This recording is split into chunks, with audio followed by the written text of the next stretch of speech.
Coffee and Headlines is brought to you by the generous support of our viewers and the following community partners: Best Cord Cutting TV, Bravo's Restaurant Bar, El Rey Lounge de Versalles, Joint Boutique Hotel and Cowork, Monson Brewing Company, Puerto Vallarta Neurofeedback, Puerto Vallarta Owners Reps, Oculto, and Siam Cocina Thai.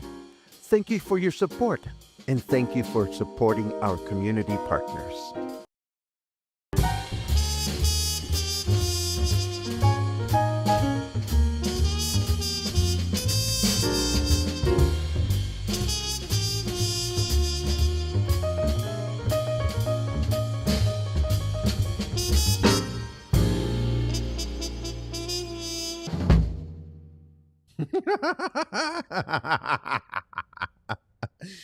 Oh my God. Thank you, Albert, for my first laugh out loud moment of the day.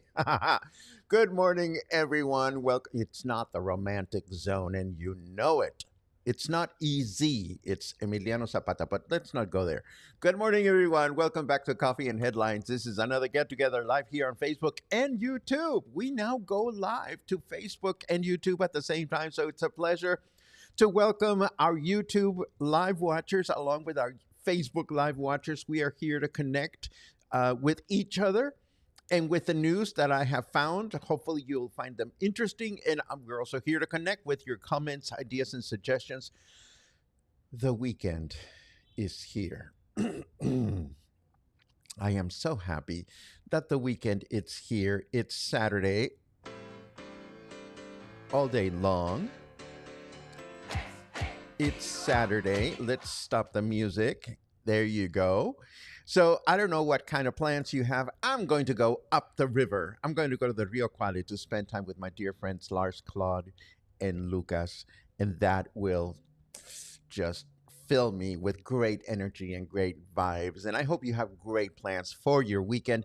Let us get started with what we have, because we have a few interesting things. As always, if you want your comment to stand out, please add a capital letter Q, and we will give you a nice, we will showcase your comment later on. If you don't have a Q, then I'm just going to assume that you're having a great conversation with each other, and that's lovely too. And if you want to say, if you're watching live for the first time, add an N as in capital letter, N as in new, and we'll give you a nice welcome. But of course, I'm all giddy. Don't get jealous, my dear Facebook friends. I'm all giddy because we are seeing more and more people watching live from on YouTube. Karen is watching from Portland. That is awesome.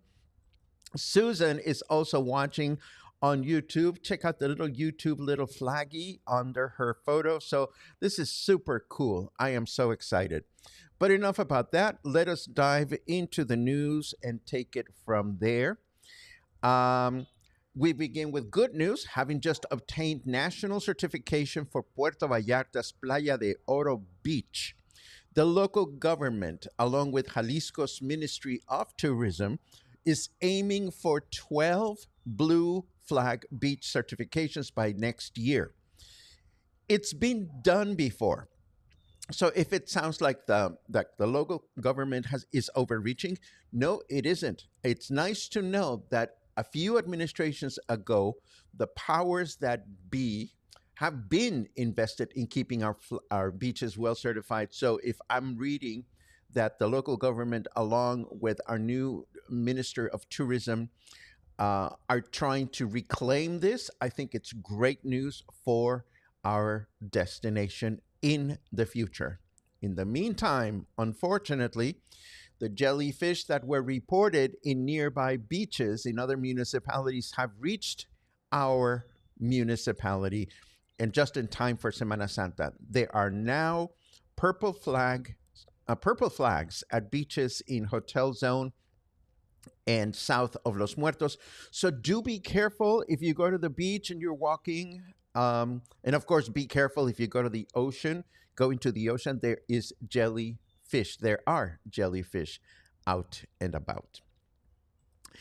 And this is just a progress shot. There's nothing new that I can tell you about all the construction that is going on at the Las Juntas intersection. But check this out. I don't recognize Francisco Medina Asensio in this photograph. I am going to guess that this is where the new uh, toll highway is coming in, and this is the connector. That I don't know. I think this is Francisco Medina Asensio headed into Puerto Vallarta, and this is Medina Asensio heading north. That's crazy. I don't even recognize it, and I was just there not even 2 or 3 weeks ago. So it's nice to see that this project is moving fast. I can't remember what the deadline is, but again, of course, all this construction also creates all kinds of traffic. So I'm just grateful that I don't have to go in that general direction. I've said this before and I'll say it again. If you're heading north of our city, just take your time and keep in mind that you may be delayed. And speaking of delays, you are now looking at the lovely landing strip at the upcoming new Chalacatepec Airport in Costa Alegre. Now, I don't remember when was the last time that we mentioned this. Governor Alfaro was still in power, and he had mentioned a specific deadline as to when this new airport would open. But according to a report that I read this morning, there is no date in sight just yet. I don't know if the photograph is current or not, but if you notice to the right hand side of the photo, there is not even a terminal built yet. So something tells me this is not going to happen for a while, but I thought you would want to know, particularly if you live or are planning to visit destinations south of Puerto Vallarta. And I have a curious story to share with you. If you took the time to watch my latest walking tour, which I've been putting on the show notes for a few days, I just uploaded a new walking tour to YouTube, walking along the Malecón at night. You will recall that at some point I mentioned a spot on the Malecón where these huge canvas sails used to be. And if you look at this photograph, we see here an old photo of the sails being installed or maybe removed. I'm not even sure. But this was right next to the Quale pedestrian bridge. And in my video, I mentioned that, they disappeared. We don't know what happened to them. But I just found out what happened. It turns out they were removed some 9 years ago. There were some strong winds in 2016, apparently, that damaged them, and they have been under repair. But for 9 years, well, I don't know how long it takes to repair these sails, but the person that was interviewed declared under anonymity. Is that how you say it in English? The person didn't want their name revealed, and this person said, well, they have been in Guadalajara, they're being repaired, and we don't know why they haven't come back. So there you have it. We may yet see the old sails come back to the Malecón, or we may not. And because we cannot do much about that right now, let us take a look at our weather forecast just to see what we can expect. And of course, it always helps, Paco, Jesus. When I push the button to activate the weather forecast, I must be itching to continue with my day. As a matter of fact, I am. Let me put this where you can see it. Bum, ba-da-dum, bum, bum. It's sunny out. Yay, skin cancer. That's what snarky weather has to say today. It is 26 degrees out there. Humidity is high. No, it's not. 64%. Well, it's not high. It's not low. It is what it is. Our weather forecast for today says we're going to enjoy clear skies throughout the day with a high of 28 and a low of 16. Tomorrow, Sunday, we can expect clear skies again with a high of 28 and a low of 16. And then on Monday, we can expect mostly clear skies throughout the day, a high of 28 and a low of 16. There's a lot of lows of 16. It used to be low of 14, but it's getting warmer. Now, For the next half of the broadcast, I want to share a fun interview and an informative interview that I had with my friend Derek Carkner, who is a local real estate agent here in Puerto Vallarta. But he is also a man about town. He's a musician, he is a performer, and he will tell us about what he does, and he will tell us about how one can go about choosing a good real estate agency and a good realtor to handle your real estate pursuits in town. Take a look, and I'll see you at the end of this for our chit chat section.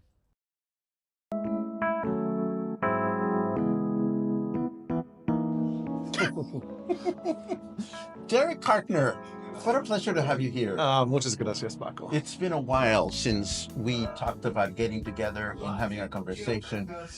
How is life treating you these days? Well, high season's kind of slowly ending, and it's been a busy season, so it's good. I can kind of see the light at the end of the tunnel, which is good. And I'm looking forward to implementing a few more kind of, I guess, personal things into my time, which you kind of have to throw by the wayside during high season.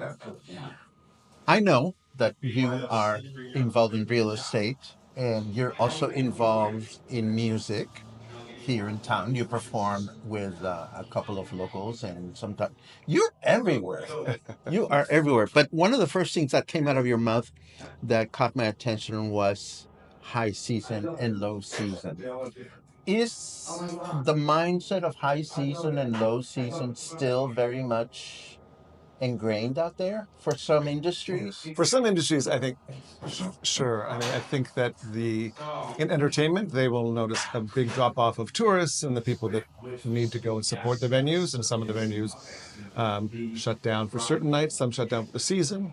And for real estate, yeah, I mean, there was a bump post-COVID where I think even entertainment venues stayed open because they were closed for part of the high season, so they opened for the summer for the first time and had lots of people visiting them, and it was a nice surprise. And for real estate too, people were quite busy during the summer months, which are typically slower. And but now people are buying things, and there's a lot of condos that are full all season long, so the owners come down and stay in their condos when they can, which is in the summer.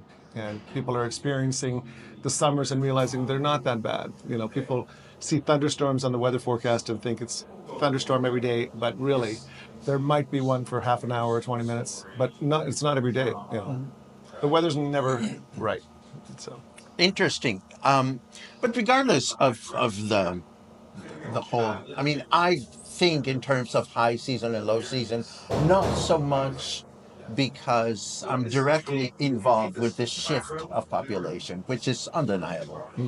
But because it makes me change my own personal pace and think of different projects for different times of the year, despite the fact that I am busy year round. What are you thinking of for yourself in terms of, high season is getting to be over, now I can blank? Well, travel is certainly, it's something I love, and certainly something I try to do here in Mexico, whether it's go to Guadalajara for a couple of days or Mexico City. And I've tried to make a concerted effort to visit other cities in Mexico, because really, once you're down here, the flights are so cheap to get anywhere. So, I'm going to Tijuana or going to Oaxaca, which is on my list maybe for this year. But I've been fortunate to go to recently Guadalajara, Mexico City, Monterrey, and Tepic. I want to just take a little drive up to Tepic because I have never been. And you haven't done this ever? No. I love hearing stories like that. I love hearing about English-speaking locals that want to go see the rest of Mexico because it's there. What have been your favorite insights or unexpected appreciations that you gained from traveling through Mexico?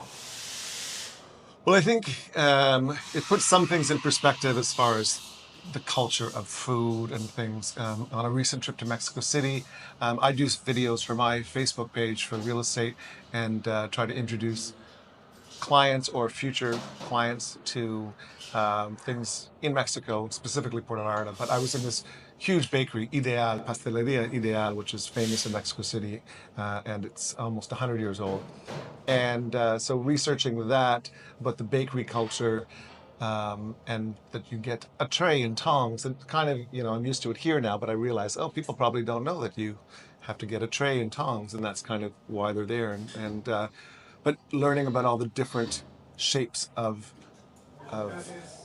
pastries and breads, that they look like little animals, that they look like all this stuff that was influenced by the French. And so then you're like, oh, and that was, yes, of course, Puebla. The French fought there and lost in Puebla, so that's Cinco de Mayo. And you're like, okay, the French, oh, they were a big presence in Mexico City region and Puebla, and until they kind of lost and were forced away. But at the turn of the century, the last century, they were a huge influence on a lot in Mexico City: architecture, art, food, and gastronomy. So it's just kind of neat to kind of put the history together with the everyday life of Mexicans and see how they've taken the influence of the colonizers and run with it. With so many real estate agents in town, as a Mexican national, I would be comforted to put my purchasing decisions in someone like you, who obviously A, has traveled through my country, and B, has knowledge of my language. What should people be looking for when it comes to picking a real estate agent nowadays? Well, great question. I think first and foremost, because we're in Mexico, people worry, but if you hire an AMPI certified agent, and AMPI is a Spanish acronym for the Professional Real Estate Agents Association, basically, of Mexico. They do hundreds of hours. We've done hundreds of hours of education to get certified, and there's ethics classes. There's a lot that people say, oh, it's not licensed in Mexico. It's like the Wild West.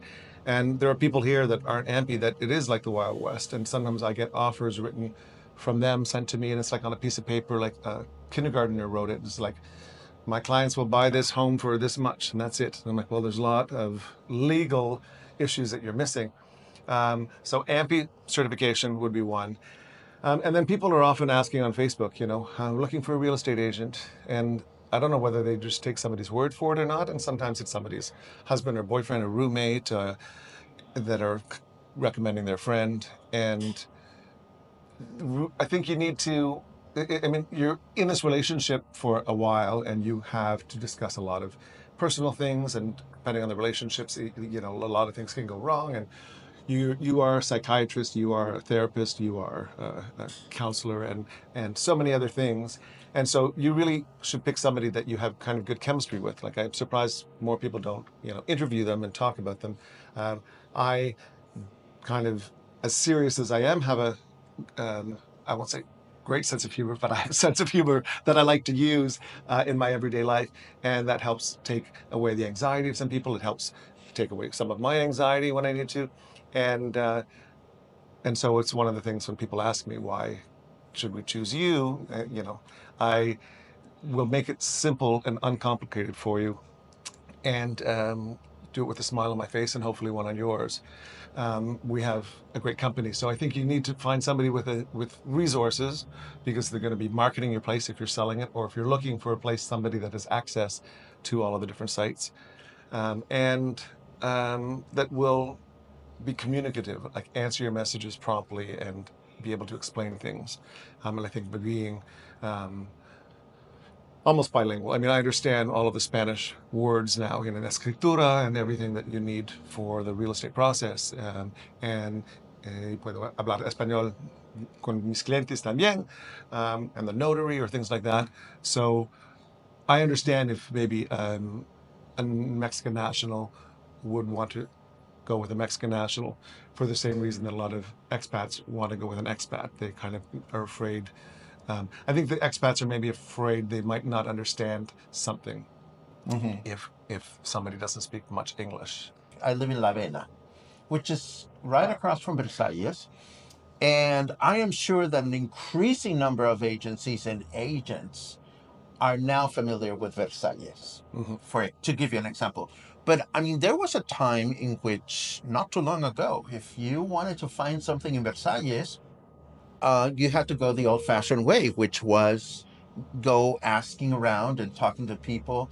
Are real estate agents and agencies specializing in areas of the city, or should one be looking for an agent that has a fair knowledge of the most popular neighborhoods with English speaking locals? Yeah, great question.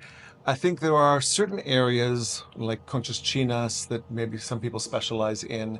Um, and Nuevo Nayarit can be a whole different beast. And so if there's people in Sayulita, some agents might just say, yeah, I'll take the listing in Sayulita, or yeah, let's go out there. But it's a beach town. It has its own issues, and it's another state, and there's different rules and laws. So you need to be, most of us are familiar with the laws from both states because we work in both for all intents and purposes. My agency, for example, we have an office in Nuevo Nayarit, we have one in Guadalajara, and Ajijic, San Miguel de Allende, and of course right down here. There are some agencies that only work in Nayarit and specialize in the area. There's some that specialize in the marina, and certain agents are known for that. So there are maybe a handful of agents that are known for a specific area. And that's, I don't want to say it's because they're lazy. They don't have to go outside that area because they have enough referrals to keep them busy that they, make a living in that area. The same, some people live in a huge building and they get all the referrals for that building. So they don't have to do a lot outside that building for them to make a living. Are you involved with any projects or a project right now that you're particularly excited about? I am. And it's been great kind of ride for me with real estate and selling a lot, 100% year after year, and getting so many new clients and great referrals. And now I'm at the stage where I'm starting to get some developments, which is exciting, and a whole other learning curve. And it's more complicated.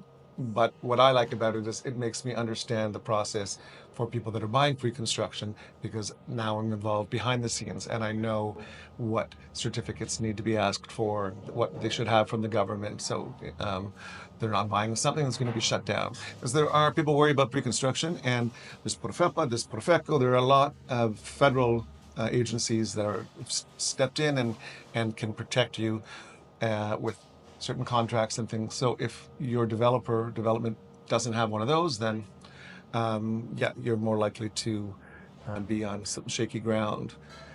So I have one called Halana that's up on Alta Vista on the edge of Emiliano Zapata and Alta Vista on Manuel M. Dieguez, and it's got gorgeous views of town. And this developer from Guadalajara has just moved to Vallarta, and we have a few projects coming up. But Halana has a little gym. It's got this heated infinity pool overlooking town and the ocean.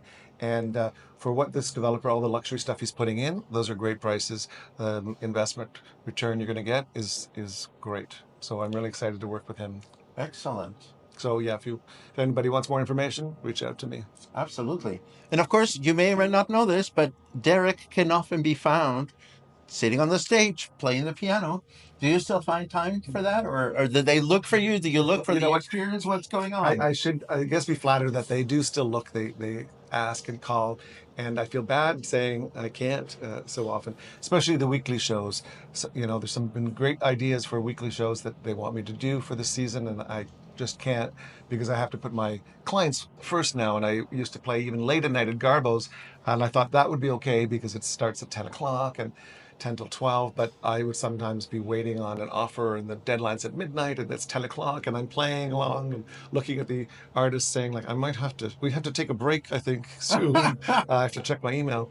And so I didn't want to be stressed or have my clients stressed. So I kind of was like, no more, no mas, except for some one-offs. So if there's some guest appearances and if somebody's sick. And so I've been able to play at benefits. Mary Porter had Big Stars with the Heart, Teatro Vallarta for the girls' school. So I played for some singers for that. And I pop in. Sometimes people say, my accompanist can't play. Can you play? And I'll say, tomorrow night? Yeah, okay, I can squeeze you in. But not as much as I used to. We talked about low season. There are a lot of great pianists from New York and elsewhere in the States that come down and play in high season, and so they all go back, and so I get a lot more phone calls in low season, and so I'll try to play a little bit more in low season, but But now that I haven't been playing, I get anxious. I'm worried. Well, I hope you're playing at home. Yeah, not as much, no. And I would like to do that more, but I probably haven't played at home in months. Derek, thank you so much for stopping by. Anytime you have anything new and exciting, um, do you know where to find me? All right. Gracias, Paco. And congratulations on all your success with Spotlight and with Coffee and Headlines. Thank you very much.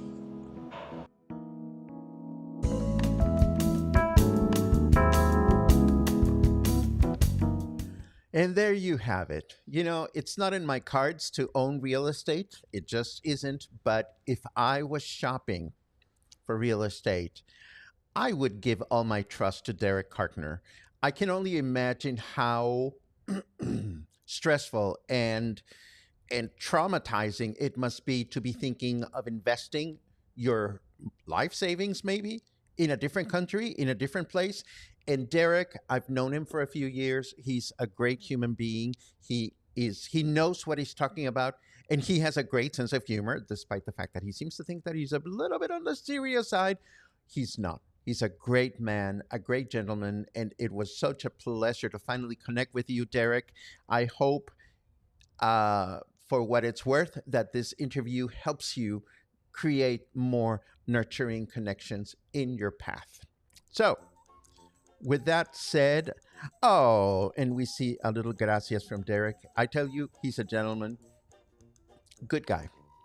And here we are. Let us take a quick look at what we have. Boom, boom, boom, boom. Lots of good mornings, good afternoons. I love it. I love it. I love it. Everybody's, oh my God, Sherry, you know, I found this photograph of you hugging Dr. Simi the way I hug Dr. Simi. I want your permission to publish it because it is absolutely adorable. And let's see what else we have. Oh my God. Oh my God. I don't know who you are because you say you are Vallarta Garden Club. I don't know who you are, which person you are, but you guys are awesome. Everybody else, just if you use Facebook, just follow the Vallarta Garden Club. They do so many fucking awesome, wonderful things in our city. And not only are they beautifying parks and they're beautifying planters all over the city, now they're doing concerts.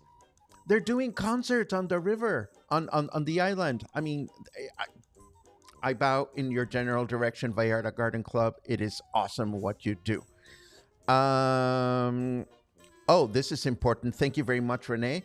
I stepped on a jellyfish last year. Very painful. I now have good beach shoes and I pay attention to where I walk. Thank you for that because it can happen to the best of us and it is not fun. Let's see. My goodness, Sue, what are you doing in Virginia? I hope whatever it is that you're doing in Virginia is awesome, and I hope you are doing great. Karen chimes in on the polls on the Malecón. Well, now you know, and let me tell you, Karen, when those sails were up there, they were gorgeous.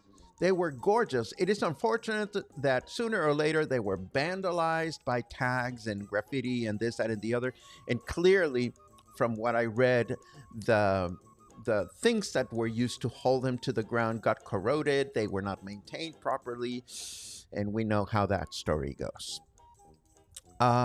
Let's see. I love the counters. John says, 2-week countdown before I return. Awesome. I saw these comments go by. I love the interviews. Me too. Thank you very much. I love the interviews. And, you know, we have openings. I mention this every single day. We have openings on the Spotlight for anybody that has something wonderful to share. All you have to do is sign up. Let's see what else. Boom, boom, boom. Oh, great. This is great news. I am meeting a friend at Los Mercados for brunch. Thanks for the info. Oh, my God. And now I'm blanking on the name of the new place. But we just interviewed the owner, Greg. So yes, go check it out. Go check it out. Let's see what else. Let's see what else. Laura says, great information, Derek. You know, just super nice guy. Super nice guy. Mark says, we got very lucky finding our agent with that kind of knowledge, made the buying so much easier. There you go. That's wonderful. And Sherry gave me permission to publish her photograph with Dr. Simi. Now I have to remember where on earth in my storage files it is, but I will look for it, I promise. And Laura says, weird not seeing all the comments. That's interesting. You may refer to the fact that you're not seeing the YouTube comments because you're watching from Facebook. If you're referring to something else, I don't know exactly what this is about, but do know that if you're watching on Facebook, you're not going to see the YouTube comments and vice versa unless I bring them up on the screen. But do keep me posted. Yesterday, I received an email message from someone who asked me, well, now that you're live on YouTube, where do I find you when you're going to go live? And I don't know that I have an exact answer, but what I can tell you is that if you subscribe to my YouTube channel and you follow on YouTube, you should get notifications on where, and thank you, Derek. You should get notifications of when we're going to go live. And of course, we go live every morning at 10:30 in the morning. Trovas y Café is the name. Thank you very much. Shout out to Greg at Trovas y Café. I hope things are going great with your new business. And I think that's what we have. So thank you. Thank you for another day. Thank you for another week. And I hope you have a grand weekend ahead of you. I'm going to go and recharge my good vibe energies up the river. And I will see you again on Monday morning for more coffee, headlines, and stories. Have a great one.